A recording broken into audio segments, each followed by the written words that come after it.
Kay Ateneo at saka FEU. So, babalikan ko lang yung nakita ko sa TikTok na parang talak sports talakayan hosted by the Defense Minister Jerry Codinera at Mr. Cool Jerry Esplana. So, sinabi doon ni Coach Jerry at saka ni Coach, yung dalawang Jerry, para siyang Jerry, sinabi nung dalawang Coach Jerry na ano bang nangyari dito sa men's basketball team ng Ateneo. Na si Baldwin yung coach. Simple lang yun. Gone are the days na may player sila na malalakas individually na pwede mong ilagay in a cohesive unit. So, ibig sabihin, yung Ateneo before, may materyales. At ngayon, nasa rebuilding stage na sila. Kumbaga, naghahanap na sila ng bagong materyales ngayong season na to. So, ano nangyari pag nasa rebuilding stage ka? Tendency is, pagkakaroon ka ng mga losing season dahil nga nagre-rebuild ka. On transition ka pa. Totoo naman din yung sinasabi nila na kahit na magaling kang coach, kung wala kang materyales o yung players na fit sa system mo, wala. Kahit na anong sistema ilagay mo dyan, for as long na wala kang materyales, wala.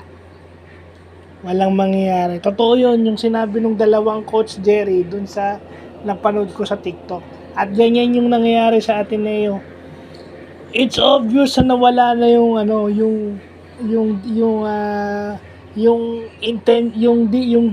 defensive identity ng Ateneo. Wala na. Offense meron pa, nandyan pa naman konti kasi naibababa pa naman yung lamang nila eh. Naibababa pa naman to a single digit, pero yung defense nila medyo wala na.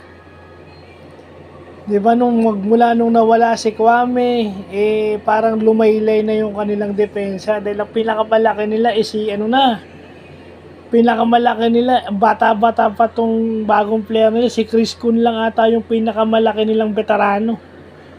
Na parang graduating na ata o may 1 year pa si Chris Kun. Ito si Porter is an undersized power forward. So yung mga ganyan.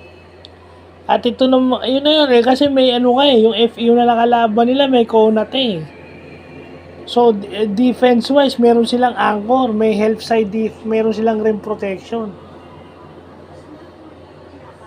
So yun lang, no? Kasi yung ibang mga fans sinasabi, ano rin ba nangyayari? Nagta-transition yung Ateneo.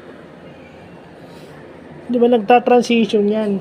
Kasi nawala na yung graduate na yung mga dating player ng Ateneo. So, expect natin na medyo